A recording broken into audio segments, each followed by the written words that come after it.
Hi guys, ఈ వీడియోలో మనం ట్రై క్యాచ్ అండ్ ఫైనల్లీ అనే ఈ ఒక యాక్టివిటీ గురించి మనం తెలుసుకున్నాం అనమాట. సో ప్రీవియస్ వీడియోలో మనం ఏం చూసామంటే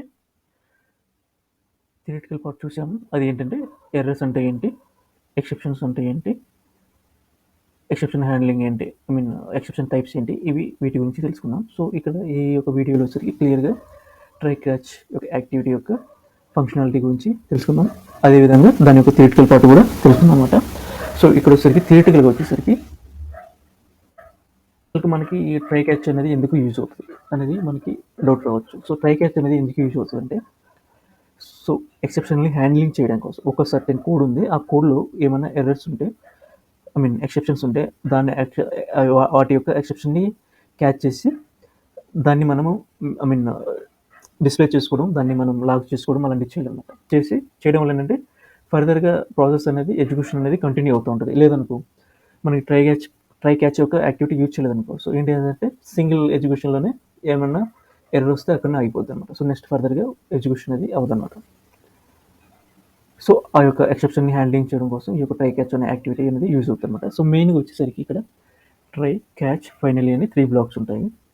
ట్రై అంటే ఇక్కడ మనం ఏం చేస్తామంటే ఏమైనా ఎక్సెప్షన్స్ అనేది ఎక్కడ ఏ కోడ్లో అయితే మనం ఫైండ్ అవుట్ చేయాలి అనుకుంటామో ఆ యొక్క కోడ్ని అనేది ట్రై బ్లాక్లో మనం ఇవ్వాలి అనమాట. సో ఆ తర్వాత ఏంటంటే ఈ యొక్క ట్రై బ్లాక్లో ఉన్న కోడ్ అనేది ఎగ్జిక్యూట్ అవుతుంది యాక్టివిటీ తర్వాత ఒక యాక్టివిటీ తర్వాత యాక్టివిటీ అనేది సీక్వెన్స్గా. సో దాంట్లో ఏమన్నా కానీ ఎక్సెప్షన్ కానీ ట్రిగ్గర్ అయితే ఏం జరుగుతుందంటే క్యాచ్ బ్లాక్ వెళ్తుంది అనమాట. సో ఈ క్యాచ్ బ్లాక్ అనేది ఈ యొక్క క్యాచ్ బ్లాక్లో ఏం చేస్తామంటే దానికి ఎక్సెప్షన్స్ అండ్ టైప్ అనేది వాటిని మనం క్యాచ్ బ్లాక్లో హ్యాండిల్ చేస్తాం. సో నెక్స్ట్ వచ్చేసరికి ఫైనల్ బ్లాక్ ఏంటంటే ఇక్కడ ప్రాసెస్లో ఎగ్జిక్యూషన్ అనేది ఫెయిల్ అయినా సక్సెస్ అయినా కానీ ఈ యొక్క ఫైనల్లీ అనే బ్లాక్ అనేది ఎగ్జిక్యూట్ అవుతుంది. దీని గురించి మనం గోయింగ్ ఫార్వర్డ్ ప్రాక్టికల్గా కూడా చెక్ చేద్దాం అనమాట. సో ఒకసారి దీన్ని చూద్దాం. ట్రై అనేది ఏంటి? ట్రై బ్లాక్ అంటే holds the activity that could through an exception. అంటే ఇక్కడ కోడ్ అనేది ఉంటుంది. ఎక్కడైతే పాసిబిలిటీ ఉందో, అంటే ఎక్సెప్షన్ రావడానికి పాసిబిలిటీ ఉందో ఆ కోడ్ని మనం అక్కడ ట్రై బ్లాక్లో అనేది మనం ప్లేస్ చేస్తాం. క్యాచెస్లో వచ్చరికి ఎక్సెప్షన్ వస్తుంది కదా, ఆ ఎక్సెప్షన్స్ వచ్చరికి వాటి యొక్క కేటగిరీ, ఎక్సెప్షన్ టైప్ని, ఆప్షనల్లీ వాటిని అన్నిటిని మనం ఇక్కడ హ్యాండిల్ చేస్తాం ఈ క్యాచ్ బ్లాక్లో. Specifies the exception type and optionally hold and activity that informs the user about the found exception. ఇక్కడ ఏం లేదు, ఆ యొక్క టైప్ ఆఫ్ ఎక్సెప్షన్ అనేది మనం క్యాచ్ చేసి ఆ యొక్క ఎక్సెప్షన్ని మనం యూజర్కి తెలియజేయడం కోసం ఇక్కడ ఈ క్యాచ్ బ్లాక్ అనేది యూజ్ అవుతుంది. సో నెక్స్ట్ వచ్చేసరికి ఫైనల్లీ అంటే చెప్పాం కదా, holds an activity that should be executed only if no error occur or if the error was already catch అయిన నో ఎర్రర్ ఉన్నా కానీ ఈ యొక్క ఫైనల్ బ్లాక్ అనేది వర్క్ అవ్వాలన్నమాట. సో చూద్దాం, ప్రాక్టికల్గా మనం చూద్దాం. ఇక్కడ వచ్చేసరికి సీక్వెన్స్ అనేది ఉంది. సో ఇక్కడ నేను ఏం చేస్తున్నానంటే ఒక ఎగ్జాంపుల్ తీసుకుంటాను, ఒక నోట్ ప్యాడ్. ఆ నోట్ ప్యాడ్లో సమ్ టెక్స్ట్ని నేను టైప్ చేద్దామని చెప్పేసి అనుకుంటున్నాను. సో నార్మల్గా ఈ యొక్క ప్రాసెస్ ఎలా ఉంటుందో మనం ప్రజెంట్ చేద్దాం. సో డెవలప్ చేద్దాం అన్నమాట. సో ఇక్కడ ఏంటంటే ఫస్ట్ ఏంటంటే అటాచ్ విండో అనే యాక్టివిటీ తీసుకుందాం. నోట్ ప్యాడ్ ఓపెన్ చేస్తున్నాను. ఇక్కడ ఓపెన్ అప్లికేషన్ కదా యాక్టివిటీ యూజ్ చేసేది, నేను ఇక్కడ అటాచ్ అనేది యూజ్ చేస్తున్నాను. ఇక్కడ నేను ఏం చేస్తుంటే ఈ యొక్క నోట్ ప్యాడ్ని నేను సెలెక్ట్ చేసుకున్నాను, అటాచ్ చేశాను. దీనికి సెలెక్టర్స్ని నేను ఫైన్ ట్యూనింగ్ చేస్తున్నాను, డైనమిక్ చేస్తున్నాను. దానికోసం యూఐ ఎక్స్ప్లోరర్ అనే దాన్ని ఓపెన్ చేశాను. సో ఇక్కడ ఏంటంటే నేమ్ అనేది చేంజ్ అవుతుంది. సో దానికోసం స్టార్ అనేది ఇస్తున్నా, డైనమిక్ చేస్తున్నాను. ఈ నోట్ ప్యాడ్ అనేది సేమ్ అలానే ఉంటుంది. 1 సెకండ్ వ్యాలిడేట్ చేస్తున్నా. సో గ్రీన్ వచ్చింది, సో వ్యాలిడేట్ అయింది. సో సేవ్ చేస్తున్నాను.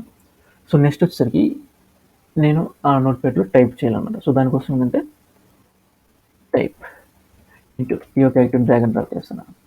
ఇంకొక యాక్టివిటీని కూడా డ్రాగ్ అండ్ డ్రాప్ చేస్తున్నాను. ఈ యొక్క టెస్ట్ వచ్చేసరికి నేను ఏం చేస్తున్నాను అంటే TXT టెస్ట్ 1 ఇస్తున్నాను. ఇక్కడ వచ్చేసరికి TXT టెక్స్ట్ 2 ఇస్తున్నాను. సెలెక్టర్స్ సెలెక్ట్ చేసుకున్నాను. సో నోట్ ప్యాడ్ ఉంది, సో సెలెక్ట్ చేశాను. సో సేమ్ అనమాట, దీన్ని కూడా సెలెక్ట్ చేశాను.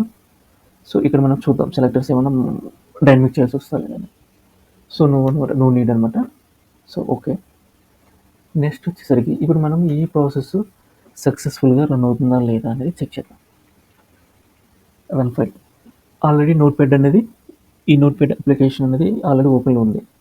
సో ఏంటంటే అటాచ్ చేస్తది. టైప్ అనేది టైప్ చేస్తాం. ఆ టెస్ట్‌ని టైప్ చేస్తాను. సో ఎగ్జిక్యూషన్ అనేది కంప్లీట్ అయింది. సో ఇది నార్మల్ వర్కింగ్ ప్రొసీజర్ అనమాట. మనకి ఎర్రర్స్ వచ్చినప్పుడు ఎలా ఇది బిహేవ్ చేస్తుందో చెక్ చేయాలి. సో నేనేం చేస్తున్నాను అంటే నేను ఈ నోట్‌ప్యాడ్‌ని క్లోజ్ చేస్తున్నాను. సో ఈ కోడ్‌కి ఏంటంటే నోట్‌ప్యాడ్‌ని ఓపెన్ చేసే క్యాపబిలిటీ లేదు. ఎందుకంటే అటాచ్ చేసాం. ఓపెన్ చేసిన నోట్‌ప్యాడ్‌ని. సో రన్ చేద్దాం. నేను ఇక్కడ రన్ కంటే డీబగ్ ఫైల్ చేస్తున్నాను. సీక్వెన్స్ స్టార్ట్ అయింది. తర్వాత అటాచ్ విండోకి వచ్చింది. ఇక్కడ అటాచ్ విండో దగ్గరికి వచ్చింది. అక్కడ మనకి నోట్‌ప్యాడ్ అప్లికేషన్ అనేది ఓపెన్‌లో లేదు. సో ఏంటంటే ఇక్కడ ఎర్రర్ అనేది త్రో చేస్తుంది. ఇది ఎలా త్రో చేస్తుందో చూద్దాం మనం.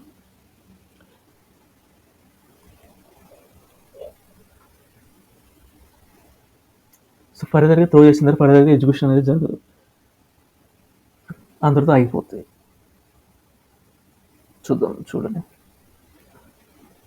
ఇక్కడితో అయిపోయింది అనమాట. సో నెక్స్ట్ కంటిన్యూ కొడితే ఎగ్జిక్యూషన్ అనేది కంప్లీట్ అవుతుంది. సో అయిపోయింది. 3 టైమ్స్ కంటిన్యూ కొట్టగానే 3 టైమ్స్ అది ట్రై చేసింది. ఈ ఎక్సెప్షన్ అనేది పాపప్ వచ్చింది. సో అవుట్పుట్ చూద్దాం. వన్ టైమే. సో ఓకే కంటిన్యూ కదా అది వన్ టైమే. సో ఇదనమాట. అక్కడితో అయిపోయింది. ఈ యొక్క అటాచ్ విండో అనే యాక్టివిటీతోనే అయిపోయింది అనమాట. సో ఇలా కాకుండా ఈ యొక్క ఎగ్జిక్యూషన్ అనేది ఇంటరప్షన్ లేకుండా స్మూత్గా ఎగ్జిక్యూషన్ అనేది జరగాలి. సో దానికోసం మనం ట్రై క్యాచ్ అనే యాక్టివిటీ ఉందన్నమాట. సో దాన్ని యూజ్ చేసి మనం చూద్దాం ట్రై క్యాచ్ ఎలా వర్క్ అవుతుందో. ట్రై క్యాచ్ని యాడ్ చేశాను. ఈ కోడ్ ఏదైతే మనం ఎక్సెప్షన్ని హ్యాండిల్ చేయాలనుకున్నా ఆ కోడ్ నేను ఇక్కడ డ్రాప్ చేశాను. ఈ డ్రాప్ చేసిన తర్వాత ఇక్కడ క్యాచెస్ ఉంది కదా, ఈ క్యాచెస్లో నేను ఎక్సెప్షన్ని హ్యాండిల్ చేయాలి. సో సిస్టమ్ డాట్ ఎక్సెప్షన్ ఇచ్చాను. ఇది గ్లోబల్గా అనమాట. సో నేను ఇక్కడ ఏంటంటే దాని యొక్క మెసేజ్ని లాగ్ చేయాలి కాబట్టి లాగ్ అనే యాక్టివిటీ యూజ్ చేస్తున్నా. ఎర్రర్ ఇస్తున్నా. ఎర్రర్ వస్తే మీన్ లాగ్ లెవెల్ అనమాట error. Exception dot message dot to string ఇదనమాట. నెక్స్ట్ ఎక్సెప్షన్ వచ్చేసరికి మనకి డిఫరెంట్ టైప్స్ ఆఫ్ కేటగిరీ ఉన్నాయి. సో నేను ఏంటంటే సెలెక్ట్ రిలేటెడ్ ఎక్సెప్షన్ అనేది నేను చేస్తాను. ఇక్కడ అవైలబుల్ ఉన్నది కాబట్టి నేను బ్రౌజర్ టైప్స్కి వెళ్ళి సెలెక్టర్ అని టైప్ చేస్తున్నాను. సో ఇక్కడ సెలెక్టర్ నాట్ ఫోన్ అనే ఇది వచ్చింది అవైలబుల్ ఉంది. సో దాన్ని సెలెక్ట్ చేసుకున్నాను. ఇక్కడ ఎక్సెప్షన్ అనేది ఉంచుకోవచ్చు, లేకుంటే మాన్యువల్గా ఈఎక్స్ తర్వాత సెలెక్టర్ అని ఇస్తున్నాను. Selector selection. సో ఇక్కడ కూడా లాగ్ చేస్తాను నేను. ఎర్రర్ ఇచ్చాను.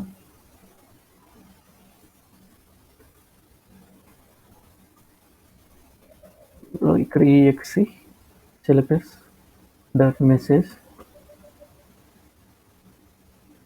Dot to string. సో ఇదనమాట. ఇది ఏంటంటే సెలెక్టర్ రిలేటెడ్ అంటే ఇది అనేది టిగ్గర్ అవుతుంది. ఈ ఎర్రర్ అనేది మామూలుగా మన మిగతా అనుకో గ్లోబల్గా ఇది క్లాసిఫైడ్లో అంటూ లేకుంటే ఈ యొక్క ఎక్సెప్షన్ ఉన్నది కదా, ఇది అనేది టిగ్గర్ అవుతుంది అనమాట. ఇక్కడ ఇది ఎగ్జిక్యూట్ అవుతుంది. సో ఓకే ఫైనల్ ఈ బ్లాక్లో ఏంటంటే నేను ఇప్పటికి ఎంటీగా వదిలేస్తున్నాను. సో చూద్దాం. ఈ కోడ్ని నేను ఎగ్జిక్యూట్ చేసి చూస్తాను. నోట్ ప్యాడ్ అనేది ఓపెన్ లేదు. ఎర్రర్ అనేది టిగ్గర్ అవ్వాలి కంపల్సరీ. Run file.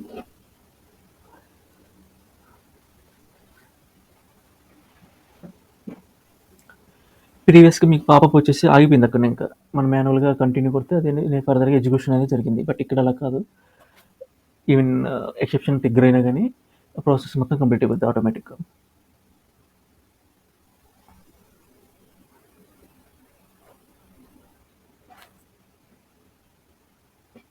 స్టార్ట్ అయింది ప్రాసెస్. చూసారు కదా, ఈ పాపప్ ఏం రాలేదు. ఇంతకుముందు పాపప్ వచ్చింది. పాపప్ వచ్చి అక్కడ ఆగిపోయింది. సో ఇక్కడ ఏంటంటే దాన్ని హ్యాండిల్ చేసేసింది ఆ ఎర్రర్ని. ఆ ఎర్రర్ని ఎక్సెప్షన్ని హ్యాండిల్ చేసి ప్రాసెస్ని కంప్లీట్ చేసింది అనమాట. సో ఇక్కడ ఏంటంటే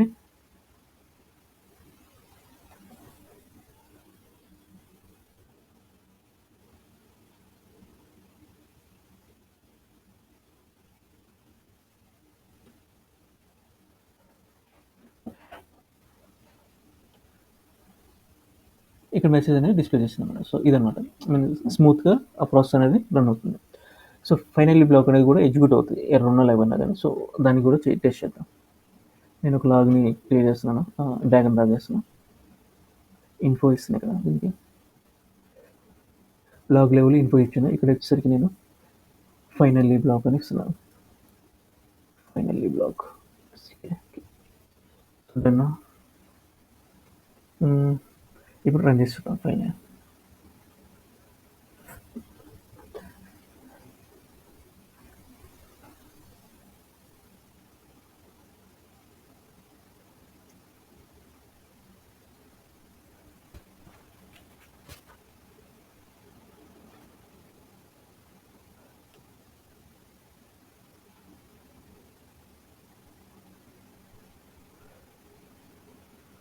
ఎగ్జిక్యూషన్ స్టార్ట్ అయింది.